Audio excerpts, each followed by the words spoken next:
Chandrakala garage. ఇక్కడ మగాడి అహంకారాన్ని రిపేర్ చేయబడు. ఇన్ని రోజులు ప్రతి మగాడు ఆడదాన్ని ఇంట్లో తడిగుడ్డలా వంటింట్లో మసిగుడ్డలా చూశాడు. అదే గుడ్డ గుణపమై గుండెల్లో గుచ్చుకుంటే ఎలా ఉంటుందో తెలుసా? నాలా ఉంటుంది. ఈ చేతులతో మేము కూరలో ఉప్పు వేసాం, కారం వేసాం, తిరుమాత వేసాం. ఆ తిరుమాత తిరగబడితే ఎలా ఉంటుందో తెలుసా? మళ్ళీ నాలాగే ఉంటుంది.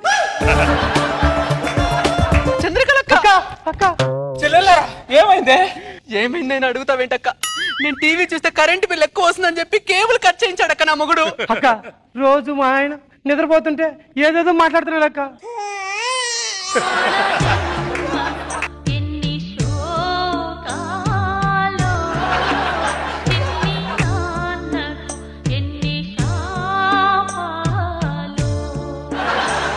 ఈ పాట 1991లో వచ్చింది. ఈ పాటని ఇప్పటికి ఆడదాని బాధకు బ్యాక్గ్రౌండ్ సౌండ్ గా వాడుతున్నారంటే మనం ఎంత బ్యాక్ లో ఉన్నామో అర్థమవుతుంది. వెనక ఉన్న ఆడది ముందుకు రావాలి, ముందున్న మగాడు వెనక్కి రావాలి. అందరిని దత్తత తీసుకుంటా, ఎవరిని వదలా. నిన్ను నిన్ను నిన్ను నిన్ను అందరిని దత్తత తీసుకుంటా. అరే టీవీ చూస్తున్న మగాడా, నిన్ను కూడా దత్తత తీసుకుంటా. అర్థమైందా? ఇన్ని రోజులు మా ఆడవాళ్ళ దగ్గర తీసుకున్న స్వాతంత్రాన్ని ఎంతో కొంత తిరిగి ఇచ్చేయండి, లేకపోతే లావ్ అయిపోతారు. నా చెల్లెళ్ళారా, మీకోసమే నేను పుట్టా, మీకోసం ఈ గ్యారేజ్ కట్టా. ఆడదంటే మొగలి రేకులు కాదు, ఇనుప రేకులని నేను రుజువు చేస్తా. అక్క ఇక మేము మా మొగుల దగ్గరికి వెళ్ళామక్క, నీ దగ్గరే ఉంటామక్క. ఎవ్వరు వెళ్ళద్దు, ఇక్కడే ఉండండి. ఇన్ని రోజులు మీరు వంట రూమ్ లో, బాత్రూమ్ లో కన్నీళ్ళు పెట్టుకుంటూ చన్నీళ్ళతో స్నానం చేసింది చాలు. అర్థమైందా? ఇక్కడే ఉండి వేడి నీళ్ళతో స్నానం చేయండి. నేను వాళ్ళందరినీ దత్తత తీసుకొని చన్నీళ్ళతో నేను స్నానం చేయిస్తా. చంద్రకళక్క, చంద్రకళక్క, మమ్మల్ని కూడా గుర్తించక్క. చెల్లెలారా ఏమైంది? ఏం చెప్పమంటావక్క? నా మొగుడు 15 రోజులకు ఒకసారి చికెన్ బిర్యానీ తీసుకొస్తాడు. లెగ్ పీస్ వాడి తిని చెస్ట్ పీస్ నా మొహాన కొడతాడక్క. అక్క లెగ్ పీస్ తినే అర్హత నాకు లేదా అక్క?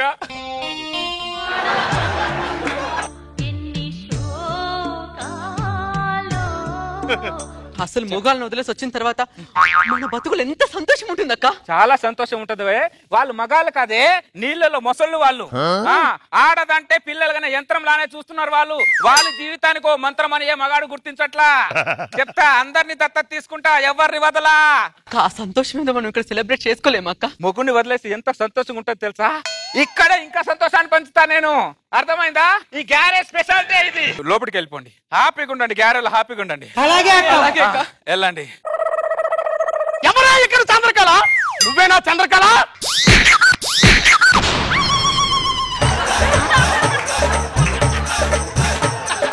బట్టే వాజ్గా శాల్తీ చూస్తే తెలియట్లా?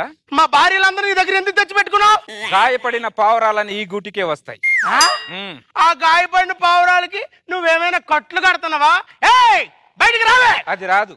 ఏ టాయిలెట్ కి వెళ్ళింది. భర్త మీద కోపం వస్తే పుట్టింటికి వెళ్ళాలి గాని ఇక్కడికి వచ్చి టాయిలెట్ కి వెళ్ళడం ఏంటి? ముందు నువ్వు ఇక్కడ ఎందుకు వచ్చావు చెప్పు. నీతో చెప్పడానికి నువ్వేమైనా మా భార్యవా? మీరందరు నా భర్త ఉంటే ఈ పాటికి మీకు 4 తద్దినాలు 4 జయంతులు అయిపోయాయి గాని. కరెక్ట్ గా చెప్పావక్క. అదేంటికే మా అక్క గ్యారేజ్ లోనే ఉంటాను. అక్క గ్యారేజ్ లో ఉంటా, కృష్ణా బ్యారేజ్ లో ఉంటా కాదు, పిల్లం అన్న తర్వాత మొగుడు పక్కలో ఉండాలా. ఓహో, నువ్వేనా దీనికి మొగుడు? అవును. కరెంట్ బిల్ ఎక్కువ వస్తుందని డిష్ టీవీ కట్ చేయించావంట. కరెంట్ బిల్లు ఎక్కువైతే నీ మొగుడు కడతాడా బిల్లు? ఏరా, కరెంట్ బిల్లే కట్టలేని వాడు దాని మీద తాళేలా కట్టావురా? పని లేనప్పుడు టీవీ చూడాలి గానీ అదే పనిగా టీవీ చూస్తారు మీరు. పక్కింటోని చూడండి అక్క, అట్లా టీవీ చూడండి అక్క, నరాలన్నీ చచ్చి పడిపోతున్నాయి అక్క.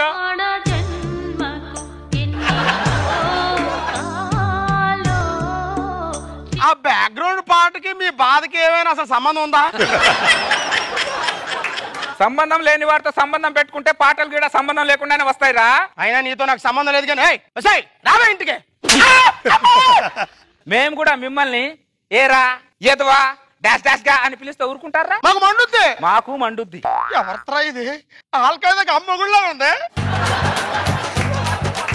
ఆల్ఖైదా కాదురా, మీ అందరికి రంకు మగుణ్ణి. దండం పెడతానండి, ఇంటికాడ పాప ఇస్తుంది, కొంచెం నా పిల్లల్ని పంపించండి. ఆ పాపకు పాలు నువ్వు ఇవ్వరా? నేను పాలు ఇవ్వడం ఏంటండి? నేను పాలు ఇవ్వడానికి గొర్రెలా బరినా? అంటే మేము గొర్రెలమా? బర్రెలమరా? బట్టే వాసుగా పిల్లల్ని ముద్దు పెట్టుకునేదేమో మీరు, పిల్లలు ముడ్డి కడిగేదేమో మేమా? పాటనే అర్థం చేసుకునేవాడివి పెళ్ళాన్ని అర్థం చేసుకుంటావురా? పాటలోని సాహిత్యం పెళ్ళంలోని సాన్నిధ్యం అర్థం చేసుకుంటేనే కాపురం రా. ఆ కాపురమే గుడి మీద గోపురం. అమ్మా మనుపురం, ఇంక నువ్వు కంటిన్యూ చేయకు. నా పిల్లానికి ఒక టీవీ కాదు 2 టీవీలు కొంటాను. కరెంటు బిల్లు మొత్తం నేనే కడతాను. కరెంటు పోయినా జనరేటర్ కొంటాను. నేనేం తప్పు చేసావో మాకే తెలియదు. అయినా క్షమాపణ చెప్తున్నావు. నీకు దండం పెడతా తల్లి, నా భార్యని అంతా పంపించి. ఈ స్త్రీ మూర్తుల కాలు మొక్కి ఈ స్త్రీలను తీసుకెళ్ళండి. ఈ స్త్రీ మూర్తులేంటి? మేము కాళ్ళు మొక్కవా? మొక్కరా?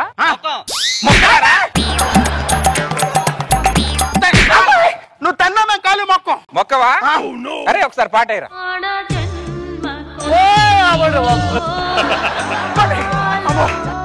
మీ పాటకే మీకో దండం. ఆ పాట కంటే దీని పాదాలు మొక్కడం నహి మాబోయ్. వెళ్ళొస్తానక్క. ఏం సమస్య మళ్ళీ నీ దగ్గరికే వస్తారు. ఈ చంద్రకళ గ్యారేజ్ ఎప్పుడు మీకోసం ఉంటది. దీని టార్చర్ భరించలేక దీని మొగుడు తొందరగా చచ్చిపోయి ఉంటాడు. అది చంద్రకళ గ్యారేజ్. ఏ మగాడు అహంకారానైనా ఇలా రిపేర్ చేయబడును. అర్థమైందా? నా చెల్లెలందరూ చందమామ రావే జాబిలి రావే పాట పాడకండి, చంద్రకళ రావే పరిగెత్తుకుంటూ రావే అని పాట పాడండి.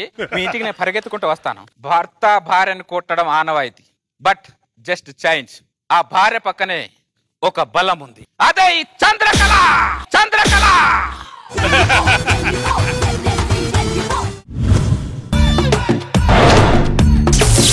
చిన్నపాప పెద్ద పాప, ఇవాళకి మన సన్యాసం తీసుకుని ముచ్చటగా 3 ఏళ్ళైంది. మనకి శేష జీవితం అంతా మెడిటేషన్ చేసుకోవడం, అందరికి సేవలు చేయడం, సహాయం చేయడం, ఇదే సేవ. అంటే ఒకడికి పిల్లలు పుట్టట్లేదంట, నేను వెళ్ళి సహాయం చేశానా?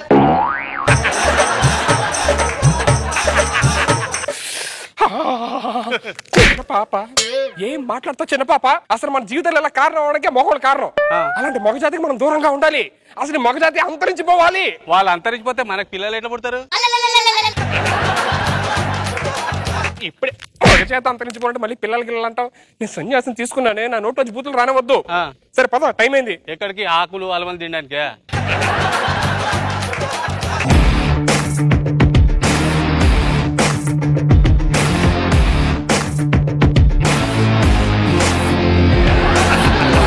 ఫస్ట్ నుంచి జరిగిందా? మళ్ళీ ఫస్ట్ నుంచి సార్. ఇది నైట్ ఇక్కడ స్టే అవుతాం సార్, రేపు మార్నింగ్ చూసుకుందాం సార్. సరే ఆ మందు తీసుకురా. అబ్బా ఏ అసలు చూడరా, ఈ వెదర్, ఈ క్లైమేట్, ఈ వాసన చూడు సార్. మీరు సూపర్ సార్. మీకు వాసన కూడా కనిపిస్తుంది కదా.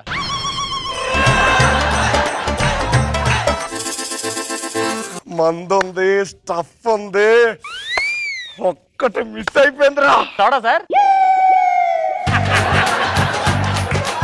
అర్థమైంది సార్. ఇప్పుడు మీకు మంచి ఫిగర్ ఒకటి ఉంటే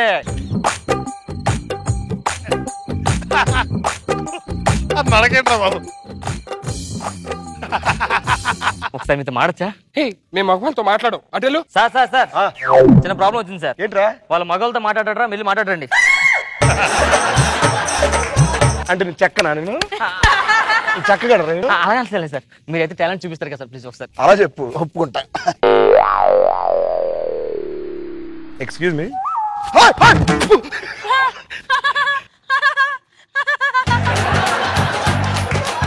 ఎక్స్క్యూజ్ మీ. లోలా లోలా ఏంట్రా? లోలా అంటే లోపల రమ్మంటున్నారు సార్. అవునా? అదా వచ్చా. ఎవరు మీరు అసలు? మేము నేషనల్ ఆటోగ్రాఫ్ నుంచి వచ్చాం. ఇంతకీ మీరెవరు? మేము సన్యాసులు. అవునా? ఏం చేస్తుంటారు? ఇండియా రాకెట్ లాంచ్ చేస్తే బయట చూస్తూ ఉంటాం. అదేంటిది? మరి లేకపోతే సన్యాసులు అంటే ఏంటంటే మగం ప్రొఫెషన్ ఉంటుందా? సారీ. కూర్చో, మనతో మాట్లాడాలండి. ఎంతకీ మీ జీవితం ఎందుకు నాశనం అయిపోయిందండి? మా జీవితం నాశనం అవ్వడం చాలా పెద్ద ఫ్లాష్ బ్యాక్ అది. అయ్యో ఎంత పెద్ద పని. చెప్పుకుంటావేంటి? ఇది పెద్ద స్టోరీలో ఉంది. కెమెరా చేస్తాను.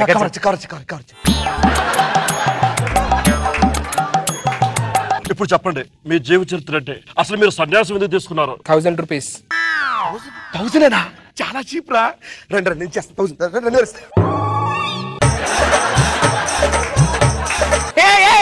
నేను కట్ చెప్పడానికి అడిగా. 1000 రూపీస్ మరీ చీప్ అనుకున్నామండి. కానీ 1000 రూపీస్. అది 2013. నేను కాలేజీకి వెళ్తున్న టైంలో నాకు అందమైన సుధీర్ పరిచయం అయ్యాడు. కట్ కట్ కట్ కరెక్ట్ చెప్పండి. సుధీరా అందగాడా? నేను కాలేజీకి వెళ్తున్న టైంలోని సుధీర్ పరిచయం అయ్యాడు. నాకు ఐ లవ్ యూ చెప్పాడు, పార్కులకు తిప్పాడు, సినిమాలకు తిప్పాడు. రెస్టారెంట్లకి తిప్పాడు. తిప్పి తిప్పి నన్ను పిప్పి చేసి వదిలిపెట్టాడు. ఇలాగే పిప్పి చేశాడు, ఇలాగే. అది 2014 మార్చి అనుకుంటా, అంటే 3వ నెల. అప్పటికి నాకు 3వ నెలే. వెంటనే మా తల్లి దగ్గరికి వెళ్ళి నేను తల్లిని కాబోతున్నా అని చెప్పా. నీ తల్లి అని చెప్పి నన్ను కాలుతో తన్ని బయటికి తరిమేసింది. అయ్యో సుధీర్ దగ్గరికి వెళ్ళి కాళ్ళ వేళ్ళ పడ్డాను, కనికరించలేదు. అప్పటికి నాకు అర్థమైంది ఏంటంటే సుధీర్ రష్మి అని కథలు పడ్డాడు, రష్మి ఇద్దరు ఒకటయ్యారని చెప్పని.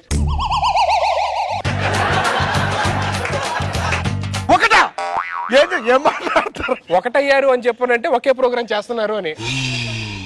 ఆ తర్వాత ప్రపంచం మొత్తం నన్ను వేలు పెట్టి చూపించింది. ఏ వేలండి? చూపుడు వేలు. చాలా డేంజర్ అండి అది. ఓకే, అంతవరకు అయిపోయింది. తర్వాత 1000 రూపీస్ ప్లీజ్. ప్రతి సీను క్లైమాక్స్ లో ఉంటది.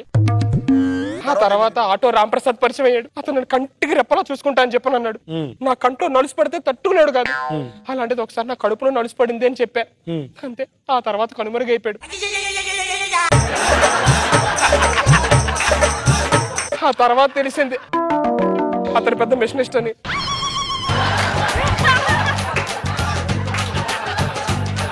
నెక్స్ట్ ఏం చేయాలో తెలుసా? ఇంకో 1000 రూపీస్ ఇవ్వాలి. చెప్పండి, ఇంట్రెస్టింగ్ ఉంటుంది తెలిసి. ప్రతి సీను క్లైమాక్స్ లో ఉంటది. చెప్పండి. ఆ తర్వాత గెటప్ సీను పరిచయం అయ్యాడు. గుండెల్లో గుడి కట్టానని చెప్పాడు. చిన్న పాపలా చూసుకుంటా అన్నాడు. చిన్న పాపకు నన్ను తల్లించేశాడు. ఆ తర్వాత ఒక రోజు ఫోన్ చేసి నా ఫోన్ లో బ్యాలెన్స్ అయిపోయింది, ఇంకా నేను కలవలేను అన్నాడు. నేను అందరినీ నమ్మేస్తాను, అలాగే అతను కూడా నమ్మా. ఆ తర్వాత తెలిసింది వీళ్ళిద్దరూ కలిపి పెద్ద మిషనిస్టులని. కానీ ఒక్కటి మాత్రం నిజమండి. ఏంటి? రాంప్రసాద్ శ్రీరాంత్ మిషనిస్ట్లు అయ్యారంటే దానికి ఏకైక కారణం ఆ సుధీర్ గారి వల్లేనండి. నెక్స్ట్ సీన్ కావాలంటే ఇంకో 1000 రూపాయలు అయింది. ఈ తర్వాత సెక్సీస్ అన్ని పరిచయం అయ్యాడండి. సక్సెస్ అన్ని? ఎస్. అతనితో 3 నెలలు ఉన్నానండి. ఆ తర్వాత నేనే వదిలేసిన అతన్ని. ఎందుకని? ఏదైనా చేస్తారనుకుంటే ఏమీ చేయట్లేదండి. తర్వాత అర్థమైందండి తను ఏమీ చేయడు అనుకున్నా, అది కాదు, ఏమీ చేయలేడు పాపం. ఇది నా స్టోరీ. ఇంకా అయిపోయింది, మీరు వెళ్ళి మీ పని కానీ. అంటే రేపు మార్నింగ్ వెళ్ళిపోతాం. ఈ రోజు ఒకరోజు మీ దాంట్లో షెల్టర్ ఇస్తారా మాకు? ఏం మాట్లాడుతున్నారు? మీరిద్దరు ఉన్నారు, మేమిద్దరు ఉన్నాం. అయితే మీరు ఓకే అంటే ఏంటి? ఓకే అంటే ఒక్కరోజు చెప్పండి మీరేం ప్లీజ్. ఏంటి ఓకే అనొచ్చు కదనే. చిన్న పాప ఏంటి ఎలా తయారయ్యావు నువ్వు? అందుకే వద్దు, ఎక్కువ దాన్ని కలిసి అందరం భోంచేద్దాం. భోజనమా? మీరేమనుకున్నారు? అది భోజనం అనుకుందిలే. మీరు రండి. పెద్దబాబు గారు లెగ్ పీస్ కావాలండి. మటన్ బిర్యానీ కూడా ఉంది కదా. పెద్ద పాప చూడండి, మటన్ ఇవన్నీ కాదు కానీ మ్యాన్షన్స్ ఉంది, వేస్తారా? మ్యాన్షన్ అవుదా? నీతో ఉంటాడు.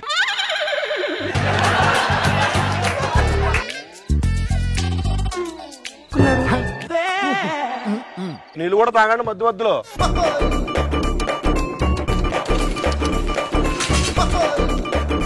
ఏంటి తేడాగా ఉంది? ఇది మందు అండి. ఇది భలే ఉంటుంది కదా మందు అసలు తాగితే. ఇగో ఆడున్న దగ్గరికి వెళ్ళు. ఇక వాడు అక్కడ సెట్ అయ్యాడుగా, నువ్వు నాతో సెట్ కావచ్చుగా. ఆగు, 2 పెగ్గులేస్తే నాకు నువ్వు ఐశ్వర్యలా కనిపిస్తావు. ఇంకా మమ్మత్ కింద రాయిపోయి ఆగు. ఐశ్వర్య రైట్ లోకి వచ్చిందా? నువ్వు సల్మాన్ ఖాన్ కనబడాలంటే నాకు కూడా పెగ్గేయి.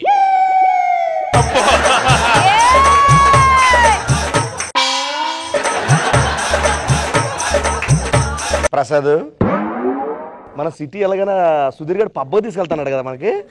సుధీర్ తెలుసా? తెలియపోవడం ఏంటి? సాటర్డే సండే ఆడుతూ తిరుగుతాం. మీకు మెడిటేషన్ వచ్చండి? ఏం చేస్తారు? నేను నేర్పిస్తానని చెప్తా.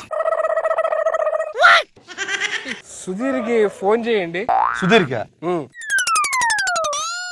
సుధీర్, ఎక్కడ నీ ఎక్స్ కనిపించిందిరా? వస్తున్నా ఇప్పుడు. ఓకే ఓకే ఓకే, అక్కడ వస్తున్నాడంట. రండి చూపిస్తాను. ఇక్కడ వెయిట్ చేద్దాం. ఆ కొండ మీద వెయిట్ చేస్తూ వస్తాడు. రండి.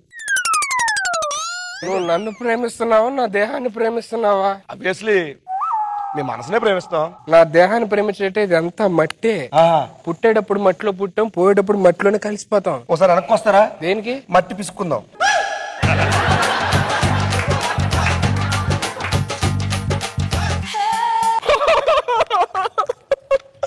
అమ్మో, నన్నేం చేయొద్దు, నా జీవితంతో ఆడుకున్నాడు.